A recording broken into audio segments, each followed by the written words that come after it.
Na última vez que eu estive aqui falando com vocês, eu falei sobre uma das frases de Jesus, uma das expressões de Jesus. E neste primeiro semestre, o meu propósito é pregar expressões usadas por Jesus. Na última vez foi por minha causa, lembram? Bem-aventurados sois vós, quando por minha causa vos injuriarem, vos perseguirem e mentindo disserem todo mal contra vós. Hoje a nossa conversa é a minha casa, a minha casa. E eu quero fazer como introdução a leitura de um texto que não é o texto base da nossa consideração, mas para nortear o nosso pensamento sobre a importância de se pregar a palavra de Deus, e não fábulas e outras ias que existem por aí. Timóteo recebeu de Paulo essa mensagem: conjuro-te perante Deus e Cristo Jesus, que há de julgar vivos e mortos, pela manifestação e pelo seu reino. Prega a palavra. Insta, quer seja oportuno, quer não, corrige, repreende, exorta com toda longanimidade e doutrina. Pois haverá tempo em que não suportarão a sã doutrina, pelo contrário, cercar-se-ão de mestres segundo as suas próprias cobiças, como que sentindo coceira nos ouvidos, e se recusarão a dar ouvidos à verdade, entregando-se às fábulas. Tu, porém, sê sóbrio em todas as coisas, suporta as aflições, faz o trabalho de um evangelista, cumpre cabalmente o teu ministério. Essa é a missão de um pastor de Deus: pregar a palavra, exortar e cumprir o ministério. É verdade que alguns sermões, eles são um pouco mais delicados que outros. Já perceberam? Os próprios discípulos, uma vez, está em João no capítulo 6 e no verso 60, quando Jesus falou que ele era o pão da vida e que quem não comesse a sua carne, não bebesse o seu sangue, não teria vida em si mesmo. Os discípulos falaram assim: é muito duro esse discurso, esse sermão. Algumas coisas da Bíblia, elas são um pouco mais fortes. E eu estou pensando que a minha casa é um desses assuntos fortes.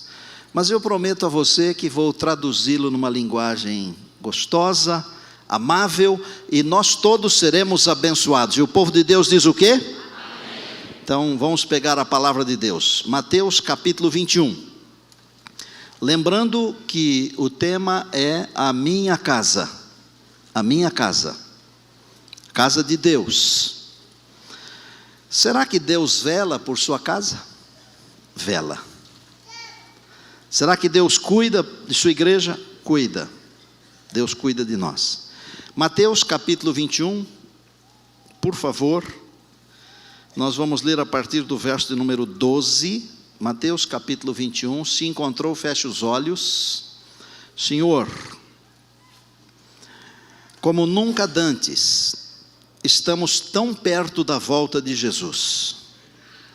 Assim como o Senhor cuidou do santuário, do tabernáculo e do santuário, o Senhor cuidou da igreja, o Senhor cuida deste templo aqui agora, mas o Senhor cuida também do templo que somos nós, do Espírito de Deus.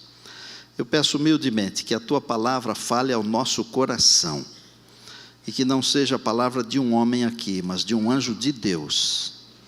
Permita que sejamos sacudidos pelo Teu Espírito, e movidos à verdadeira adoração. Em Jesus oramos, amém. Eu estou com a Bíblia aberta em Mateus, no capítulo 21, verso 12 diz assim: tendo Jesus entrado no templo, expulsou todos os que ali vendiam e compravam. Também derribou as mesas dos cambistas e as cadeiras dos que vendiam pombas. E disse-lhes: está escrito, a minha casa será chamada casa de oração, vós, porém, a transformais em covil de salteadores. 14. Vieram a ele no templo cegos e coxos, e ele os curou. Mas vendo os principais sacerdotes e escribas as maravilhas que Jesus fazia, e os meninos clamando, Hosana ao filho de Davi, indignaram-se e perguntaram-lhe, ouves o que estes estão dizendo? Respondeu-lhes Jesus, sim, nunca lestes, da boca de pequeninos e crianças de peito, tiraste o perfeito louvor, e deixando-os, saiu para a cidade de Betânia, onde pernoitou. Amados, esse é um texto muito interessante.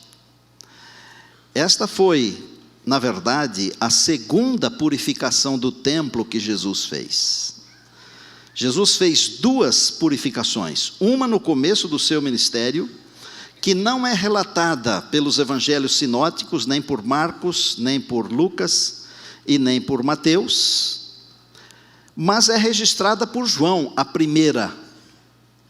A primeira aconteceu mais ou menos por volta da primavera do ano 28, foi logo depois do batismo de Jesus.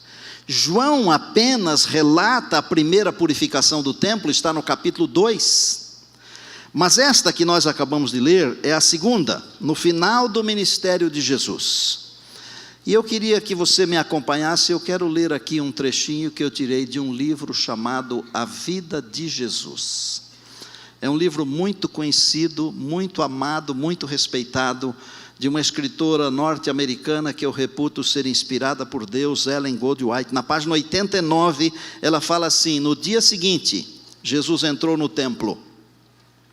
3 anos antes, ele havia encontrado homens vendendo e comprando no átrio externo, e os havia repreendido e expulsado. Agora, ao retornar, encontrou o mesmo comércio ali.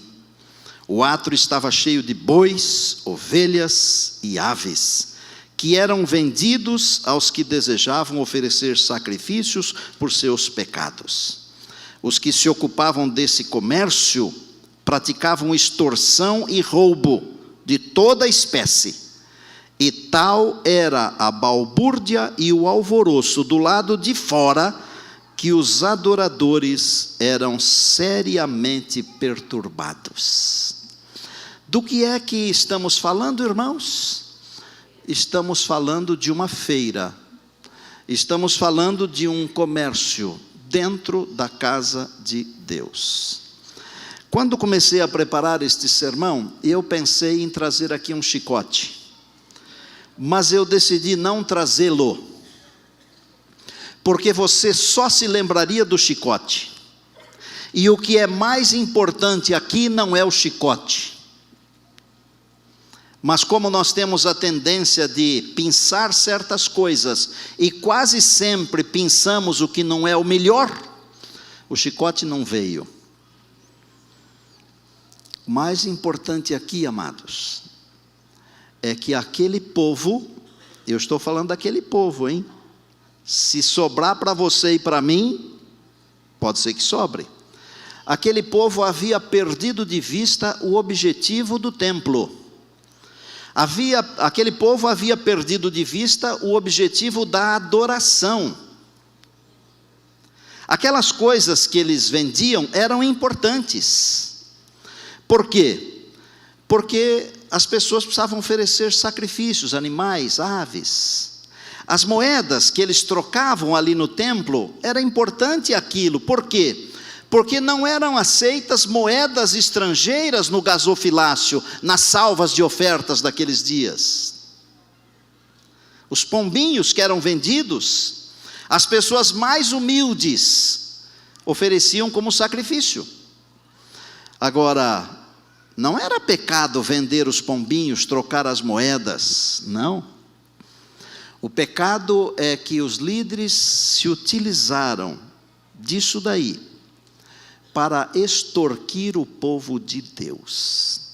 Existe alguma semelhança com os nossos dias hoje? Existe algumas semelhanças? Agora eu vou fazer um pedido para você. Eu não quero que você olhe para algumas igrejas que só falam em dinheiro, ok? E eu também não quero que você diga assim, este sermão seria espetacular para o meu pai. esse sermão seria espetacular para o meu cunhado. Não, eu quero que nós olhemos para a nossa igreja, eu quero que nós olhemos para nós mesmos, e eu quero olhar para dentro de mim, para dentro da minha igreja. Eu quero que você olhe para dentro de você, para dentro da sua igreja. Quem Jesus expulsou? Jesus expulsou os que vendiam e compravam. Jesus expulsou os que trocavam moedas. Jesus expulsou os que vendiam pombas. Sabem por quê? Porque embora todas aquelas coisas deveriam mostrar o Salvador, eles haviam perdido de vista completamente o Salvador. Tanto é que a palavra diz assim: veio para o que era seu, e os seus não o receberam. Eram aproveitadores da religião. Jesus chegou no templo, o vozerio, o barulho, a confusão. E naquele instante, tudo cessou quando o Filho de Deus entrou no templo. Tudo parou. Até os animais pararam de mugir. E num momento, a divindade tomou posse da humanidade de Jesus. E ele, com voz parecida com uma tempestade, ele disse: a minha casa será chamada casa de oração. E vocês transformaram a minha casa num covil de salteadores, a pior espécie. Está escrito. De onde Jesus tirou isso? Sabem de onde Jesus tirou isso? Lá do Antigo Testamento. Quando eu digo para você que o Novo Testamento é uma colcha de retalhos do Antigo, e o Antigo é uma colcha de retalhos do Novo, eu estou dizendo isso.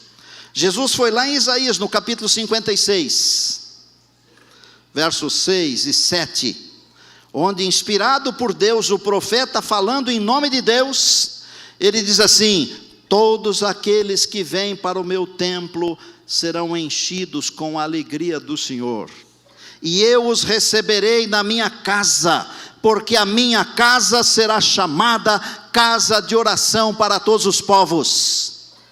Esta casa não é só sua, e ela não é só minha, é a casa de Deus. E Deus falou: a minha casa será chamada casa de oração para quantos? Para todos os povos. Por que será que Jesus não fez nada contra os animais e as aves? Já parou para pensar? Sabem por quê? Porque Deus também não fará nada contra aqueles homens e mulheres que são usados como objetos do templo. Por vezes os líderes religiosos, eles usam homens e mulheres que vêm buscar com fé alguma coisa, e usam apenas e tão somente como se fossem objetos. E usam esses objetos com o objetivo de tirar algum propósito, algum proveito, algum lucro. O que aconteceu depois que Jesus expulsou a todos? Eu li aqui no texto e você me acompanhou. Cegos, doentes, vieram e encheram o templo. E Jesus foi curando todas essas pessoas. Criancinhas que estavam doentes e chorosas, Ele as acolheu, as curou e as devolveu às suas mães, sorridentes e felizes. Vou falar uma coisa aqui que é para ficar gravada, não só na mídia, mas é para ficar gravada na sua mente, no seu coração, na minha mente, no meu coração. Escute, o que aconteceu naquele dia em que Jesus expulsou os mercadores do templo, os bandidos do templo. Ele os chamou de salteadores, e eu estou falando bandidos, é a mesma coisa, ou quase a mesma coisa.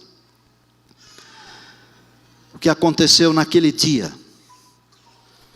cura, salvação, alegria e bênçãos. Não foi isso que eu li no texto bíblico? Não foi isso que você leu aí na sua Bíblia? O que aconteceu naquele dia é o que deveria acontecer todos os dias em nossas igrejas. Porque nós estamos doentes, estamos morrendo, estamos aflitos, chorando nossas perdas. Nossas crianças precisam de cura e libertação. E aquilo que aconteceu naquele dia deveria acontecer todo dia aqui. Há muitas aplicações. Uma delas, a primeira delas, é que o templo é a igreja de Deus. A igreja precisa ser purificada. Alguns de nós, talvez muitos de nós, não sei quantos, mas nós precisamos mudar um pouquinho o conceito de igreja.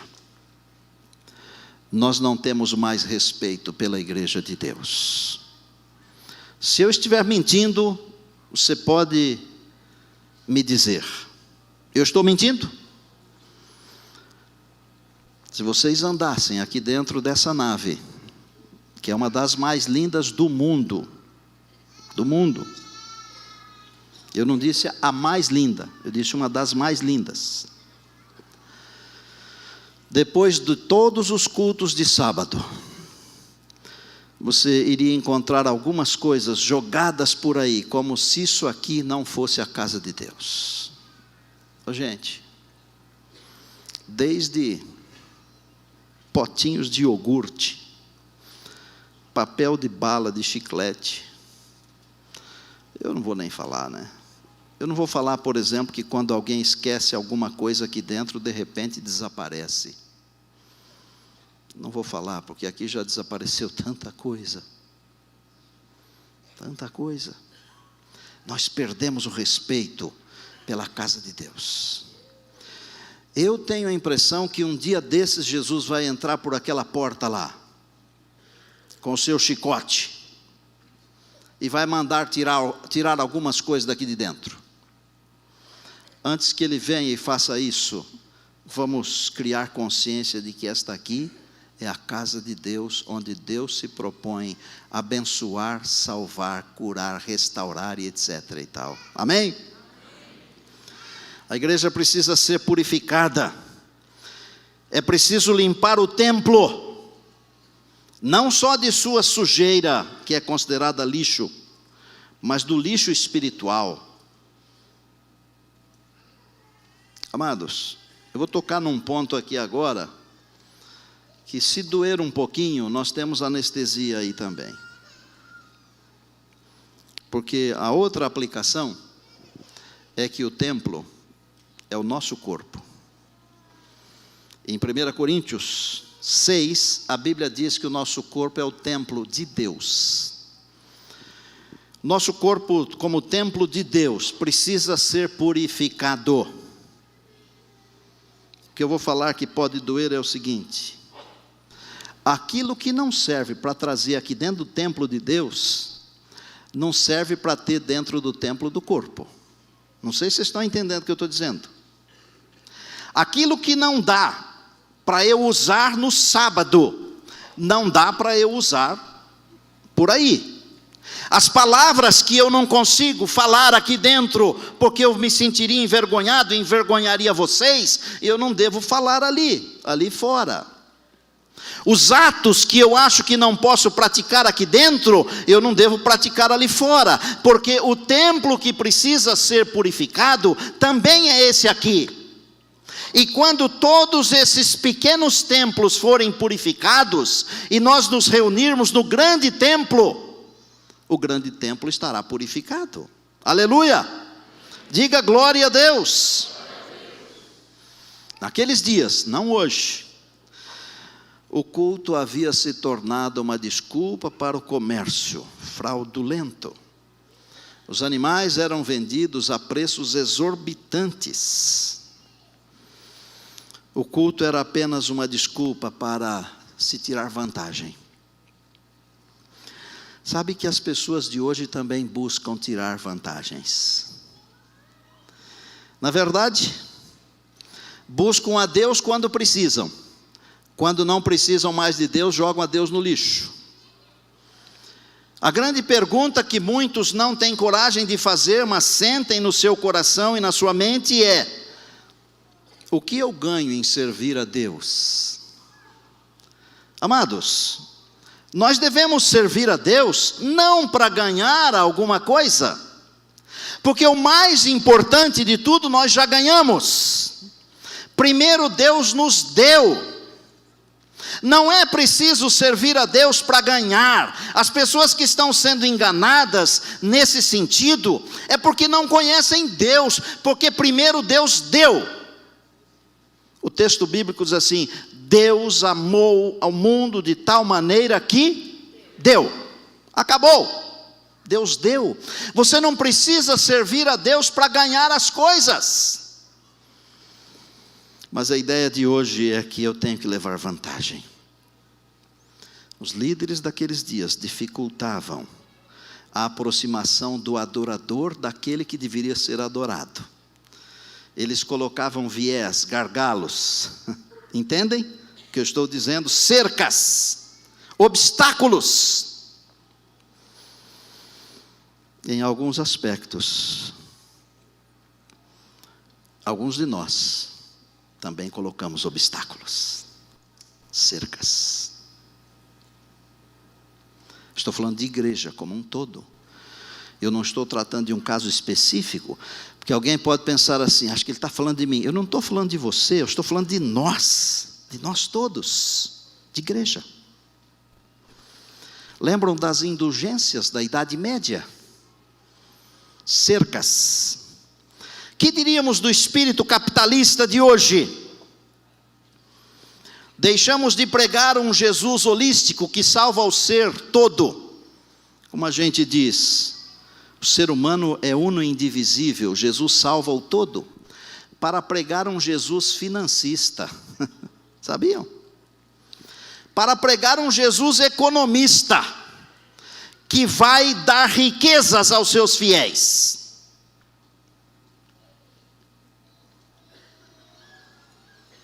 Purificar o templo significa tirar da igreja ou do corpo tudo aquilo que atrapalha o adorador de se aproximar do ser que deve ser adorado, Deus. Significa tirar da igreja tudo aquilo que atrapalha.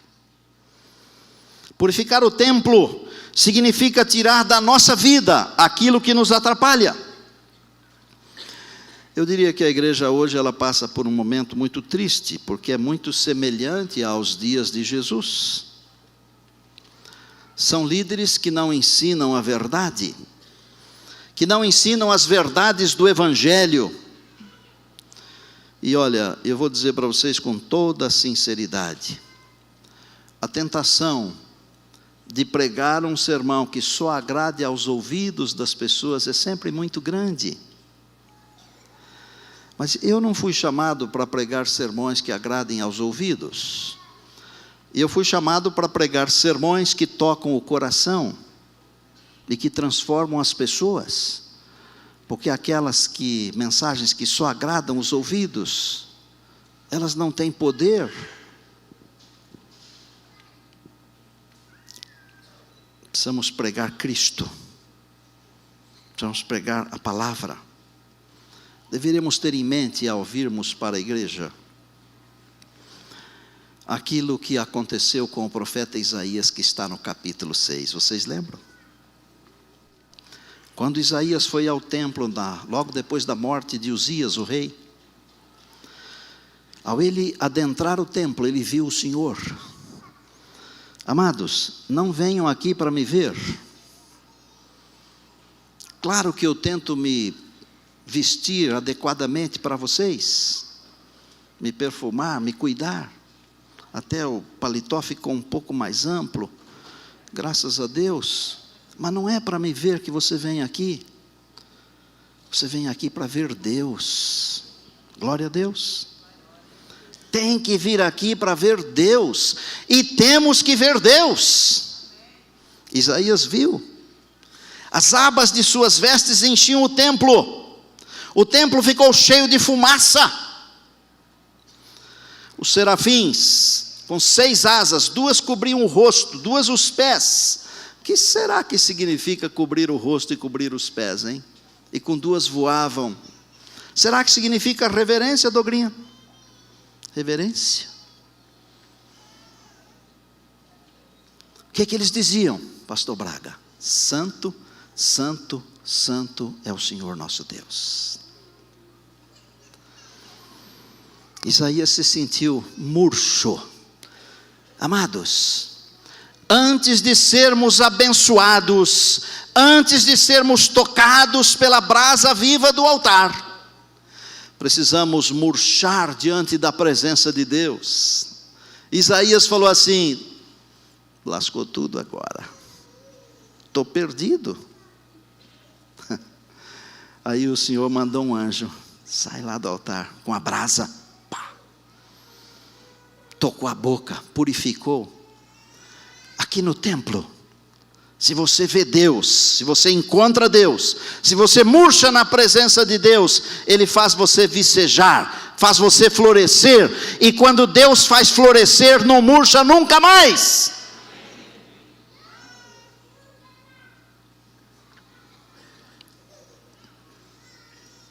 A minha casa é lugar, estou falando em nome do Senhor Jesus, a minha casa é lugar de vida e salvação, é lugar de alegria e louvor.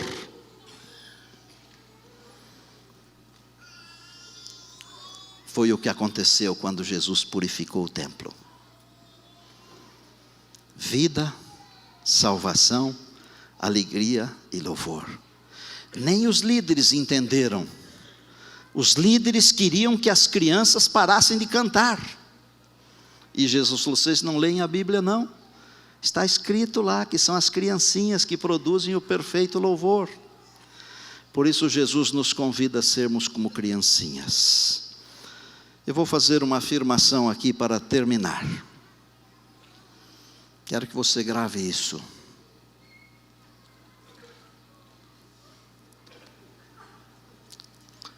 Deus está aqui em sua casa de oração. Por que Deus está aqui? Primeiro, para ser adorado. Porque Ele é o meu Criador. Ele é o seu Criador. Ele está aqui para ser honrado, porque Ele é o meu Salvador. É o seu Salvador. É o meu mantenedor, o seu mantenedor. Mas Ele está aqui também para fazer algumas coisas. Escute. Perdoar. Aleluia. Purificar. Aleluia. Restaurar. Ele está aqui para restaurar vidas, famílias, casamentos. Amados, nada suporta o toque da mão de Deus. Se tiver alguma coisa errada, deixe Deus colocar a mão, porque Ele vai corrigir. Ele está aqui para curar. Curar. E por último, Ele está aqui para transformar e salvar.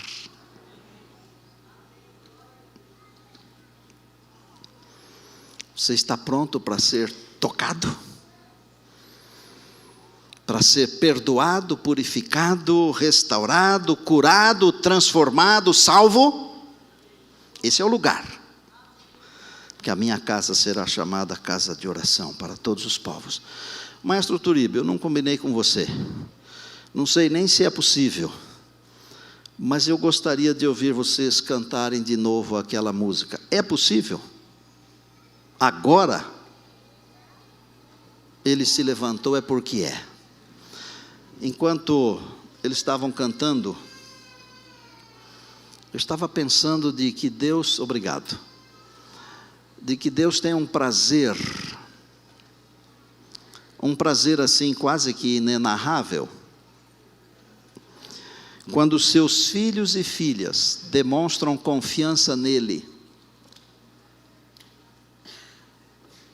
Tenho 3 filhos. Às vezes eles me pedem alguma coisa. Eles pedem com tanta confiança, com tanta convicção, que eu nem tenho argumento para falar, eu não posso.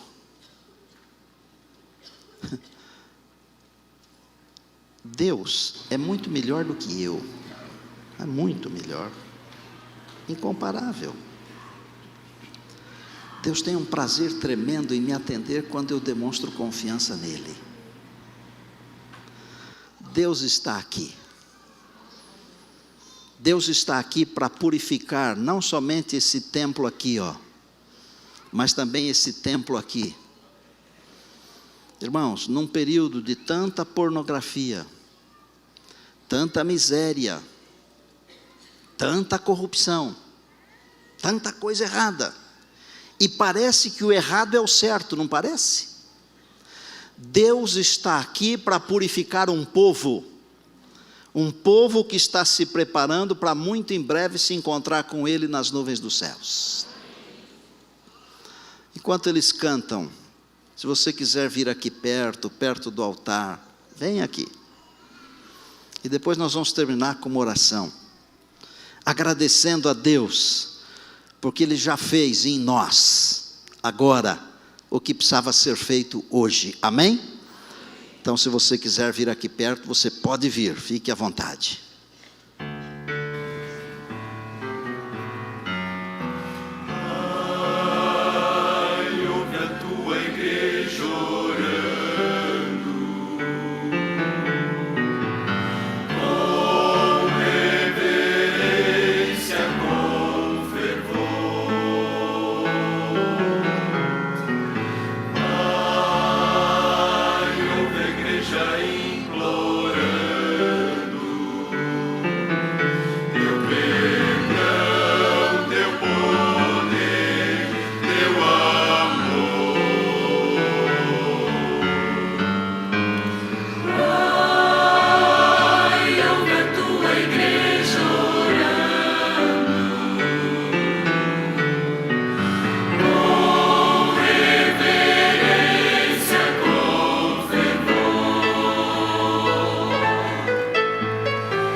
obrigado do fundo do coração. Pai querido, obrigado por tua presença aqui.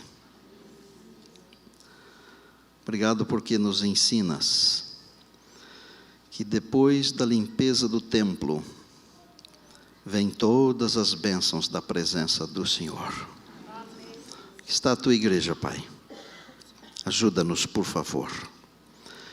Individualmente, pessoalmente, nós também queremos ser templos limpos, porque queremos ser fonte de bênção para as pessoas.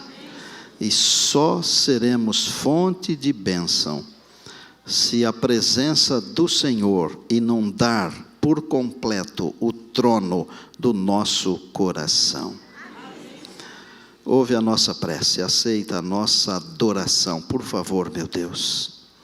Que saiamos daqui purificados, que saiamos daqui salvos. Abençoa o teu povo que nos acompanha pela internet, abençoa a tua herança. Obrigado pelos músicos que nos fazem pensar em coisas maravilhosas da eternidade. Nós oramos agradecidos em Jesus. Amém.